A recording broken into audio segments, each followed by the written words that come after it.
we're going to talk about pivot tables. We're going to look at how to create pivot tables, how to format your pivot table, and finally, we'll look at creating your own calculation fields within a pivot table. This is just a basic overview of using pivot tables. There is a lot more you can do. This is a great place to start. Before we begin, one golden rule on a pivot table.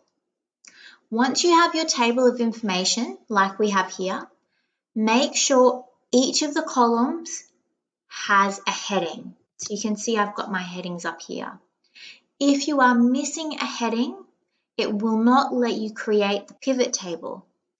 The same applies if you were to have a blank column in like so. It will not let the pivot table be created. So just make sure everything has a heading and you've got no blank columns in the middle of your pivot table. So let's get started. I like to cheat with my pivot tables. So the first thing I'm going to do is just click my cursor into the cell where my pivot table is going to begin. So that's the first column. For me, that's my salesperson. The next thing I'll do is come up to Insert in the ribbon, and then I'm going to click on Pivot Table, just one left click. Your Create Pivot Table window will appear. Now you have a few options. The easiest thing to do is to keep everything as it is and click OK. This is going to create your pivot table on a new worksheet.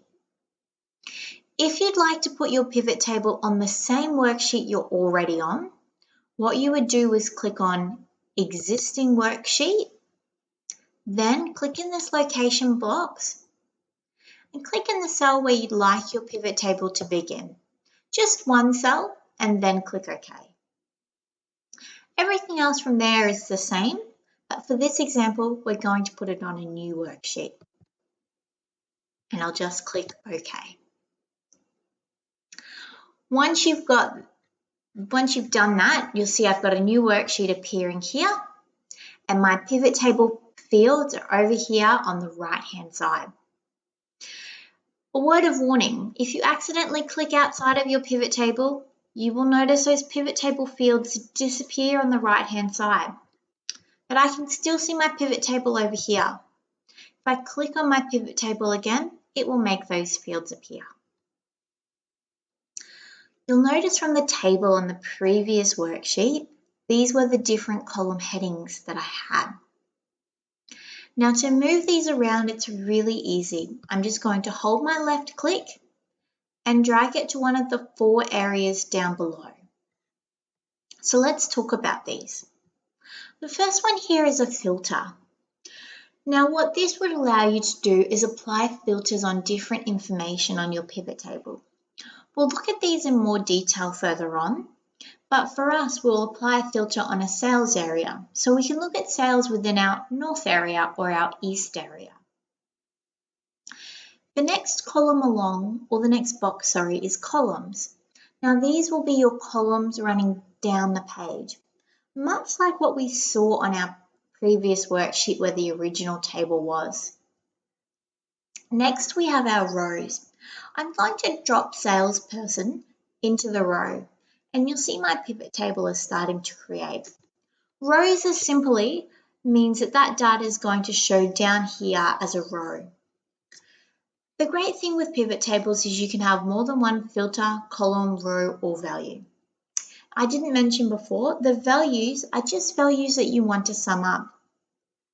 You actually have a lot more options than just summing. You can average the data, count the data, show the minimum or the maximum in the data. And why I say there's a lot of options is it's actually important to know it doesn't have to be a number that goes into the value. On more than one occasion, I've wanted to count the number of times, say, a name has appeared in a certain area. So I'll actually drag that name into the value and just have it count up. So there's lots of things we can do here. I'm going to build my pivot table, so I'll drag my cupcakes as a column over here. Sales area, I'm going to hold that left click and drag it as a filter. And then I'm going to drag my cost price and sales price down into values. At the moment, this doesn't look like a very nice pivot table. There's lots of information going on. It can be hard to read. So a few things.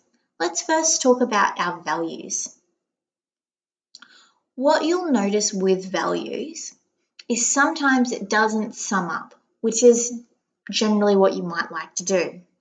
If that happens and this says count or average instead of sum, just with your left click on the little arrow next to it and then click on Value Field Settings. That's going to bring up this nice little pop-up box here. Then what you can do is select from the number of different items you have down there which option you want. So we'll click on Sum. Now before we close this field, another quick tip here is to select your number format. So click on Number Format. And I'm going to change my number format to be currency and then click OK. And click OK again. And you can see that's put a nice $sign there for me and given me 2 decimal places. There is a cheat way of doing it, and you can just select the column up here and click on your number formats that you find just under the Home tab in the ribbon. That will work, but if you are refreshing the data in your pivot table, changing things in that original table, every time you refresh, if you've selected the number format from up here, it will not keep the number format. So if you plan on continuously using this pivot table, it's better to put the effort in and select your number formats from Value Field Settings, Number Format, and then from the list. It'll just keep it in there and make it easier for you moving forward. Another thing I'm actually going to change is rather than having my cupcakes appear as a column, I'm going to hold my left click instead and drag it down to rows. Something I didn't mention before is you don't actually have to have anything in your column box up there. If you've got values, it will automatically have the values in the value section as well as the column, so it's up to you.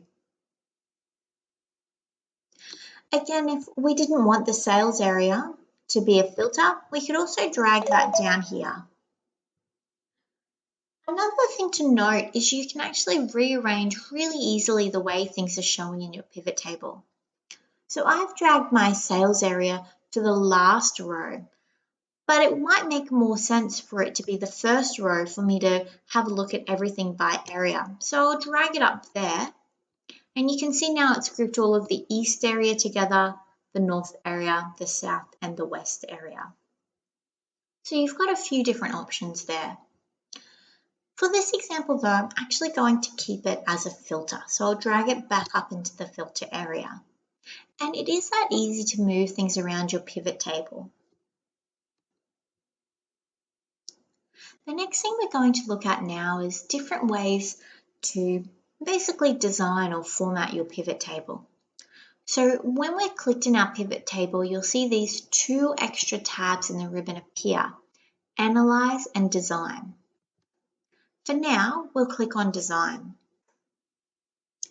These are really great areas to have a play around with and find the style that suits you and what you're doing in your pivot table. For instance, under subtotals, you can choose where the subtotal shows at the bottom or the top of the group, or you can choose not to include subtotals. I must be honest, in a lot of my pivot tables, I choose not to have a subtotal. Because I already have the data summarized in a way I want, I don't always need to see those subtotals. The same applies then for grand totals. You can have those off for both the rows and the columns, on for the rows and the columns, or on for only rows or only columns. So you'll see at the moment, if I scroll to the bottom, I've got a grand total of all of my cost prices and all of my sell prices down there. But I can turn that off and it's not appearing there anymore. Generally, it's a personal preference and also depends on what you're using your pivot table for. The next section is our report layout. Now, this is something that I use all the time. Just using your left click, you've got a few options here.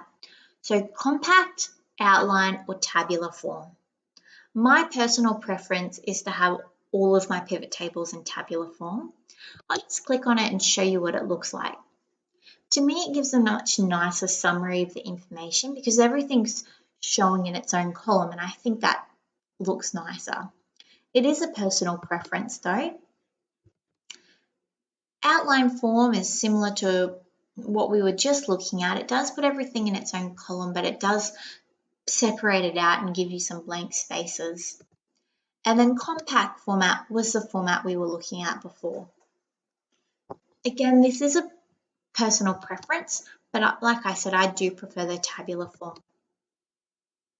Another thing to note is, particularly when you've got things in tab form, you can have these blank spaces in here where you've had more than one, in this case, salesperson sell a different type of cupcake. Something that we will look at the end of this video is it's sometimes handy to get your pivot table, copy it, and then paste it as a value only. So you can do a little bit more manipulation if you'd like outside of the pivot table restrictions. If you're going to do that, a really handy hint is under Report Layouts to click on this Repeat All Items. It just fills in those blank spaces and does mean if you're going to be copying this pivot table and pasting it as text only, you don't have to go and drag any headings down or mess around that way. The other option you have here is to insert some blank lines after each item. I'll just click on it to show you what it looks like. Again, this is more of a personal preference. It's not something that I like to use in my pivot tables. Lastly, in your pivot tables, you've got some style options. So these are just basically applying some color coding to your pivot table. So you can have banded rows, which just means each row is a different color. Where you've got a lot of information happening in your pivot table, this can be a really handy thing to help people run their eyes across a row, particularly if there's lots of columns. The same then applies for columns. You can have banded columns. Obviously, you can see when we're looking at this example, if you do have banded columns and banded rows, it does somewhat remove the effect. So it's better to have either one or the other. My suggestion is banded rows is a lot more useful than banded columns myself. You can also change whether or not your row headers are bold, so they're your headers over here, and the column heading. Again, they're personal preferences to how you like your pivot table to look. The last option you've got then is to have a look at some different color combinations down here, or styles of pivot table. Again, it really depends your personal preference or any requirements you've got for the document, but there's a few different color combinations that you might like to have a play at and see how they work for you. The next thing we're going to look at though is in the Analyze tab of the pivot table. Now there are lots of information and lots of things you can do in here, but what I just wanted to show you is a few quick tricks just to help you with your basic pivot tables. So the first one is refreshing your data. Now there's two ways to refresh the data, and this is really important. If I come to my sales details tab here, let's just have a look at this first line. So Harold Donald has sold some s'mores. It cost $3.50 to make the s'more, and he's selling it for $5.50. If we go back to our sales details over here, and we find that line for Harold Donald, if I change the sales price to $6 here, you can see when I go back to my pivot table, it hasn't changed. And the pivot tables don't update automatically. So if you are making changes to your source data, it's really important that you refresh. The two ways to refresh are either by right-clicking on the pivot table itself and coming down and clicking on refresh. And you can see that's refreshed that line to $6. Alternatively, on the Analyze tab, and again, this is one of those tabs in the ribbon you'll only see when you're clicked in on your pivot table. You can click on this refresh button up here, and that will do the same thing. The other item that's really handy under the Analyze tab is to change source data. And this is really handy if you are working in a table and you might be adding in some additional columns into that table or rows that you'd like to include in your pivot table. So if we come back to our sales data, I could add another row in here for Andrew Luck. He might have been selling in the South area and he sold another chocolate cupcake. Chocolate cupcakes cost $1.10 to make, and he sold this one for $5. Now, if I come back to my pivot table and I refresh the data like I did before, you'll see it's not appearing under his name. And the reason for that is that source data was that original table that was there to begin with. So if I'd like to include it, I need to come and click on the Analyze tab and then click on Change Source Data. Once I do that, I can see it's taking me back to my original data source here. And this moving dashed line shows me what's included. So you can see that final line for Andrew is not included. Now what I'm going to do here is just the cheats way, and I'm just going to change that F21 to be F22. If you're not comfortable doing this or you can't quite work out where you're going wrong, simply just unselect all the data and select it all again from up the top. Either way will do, but I do find it easier to just change that last number and then click on OK. Now you can see my pivot table still here. Everything's still the same, but I've got that extra line now appearing for Andrew Luck. The last feature that I am going to show you under the Analyze tab is a little bit more advanced than just our basic pivot table features, but it's a really handy one to be aware of and something that can help you in the future, particularly if there's more things you want to do with your pivot table. So at the moment in this table, we can see the cost price of the cupcake and the sales price. What we can't see though is what markup is being made on those cupcakes. And it is easy, in some cases you might be able to work that out just in your head, but when there's a lot of data there, that's a really time-consuming and inefficient use of your time. The other option, of course, is you could come back to your sales details and you could add another column here and manually calculate it there. But again, that's adding in extra information into that table that you might not necessarily need or you might not be able to change. What we're going to do instead is create a calculation field. It's not scary at all, and it's really easy to do. So what we're going to do, we're on the Analyze tab in the ribbon. We're going to come over here and left click on Fields, Items, and Set. Then we're going to click on Calculation Field. So the first thing we need to do is put a name for this field. I'm just going to call this Markup Dollar. And then we come down to our Formula tab. I'm just going to backspace this 0 here, but keep the equal sign because remembering when we're in Excel, any formula we do needs to start with an equal sign to tell Excel that it is a formula. So what we're going to do is first, it's just a simple calculation field, so it's going to be our sales price minus our cost price. So I'll click on sales price and click on Insert Field. Then on my keyboard, I'm just going to put the minus sign in, and then I'll click on Cost Price and Insert Field again.